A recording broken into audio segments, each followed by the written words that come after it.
अस्सलाम वालेकुम जमशेद साहब ये हमारे माशाल्लाह बच्चे काफ़ी तैयार हो गए हैं। इनमें 8 बच्चे जो 27 तारीख को थे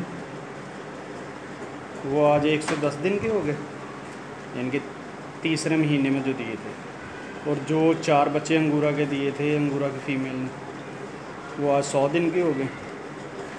और न्यूजीलैंड के जो 10 बच्चे दिए थे उनमें से 4 बच्चे बचे थे, वो आज 92 दिन के हो गए। ठीक है, 3 माह से 2 दिन ऊपर हो गए।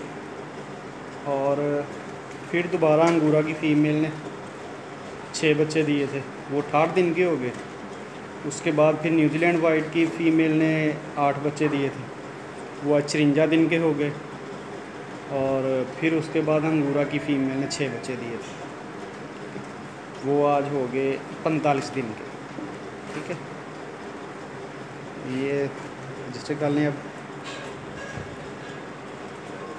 अंगूरा की दोनों फ़ीमेल ने 2-2 क्लच दिए और न्यूजीलैंड वाइट की फ़ीमेल ने 2 क्लच दिए थे। उसके बाद अभी तक बच्चे नहीं दिए। ठीक है, यानी कि पहले 12 में से बच्चे बचे हमारे पास 10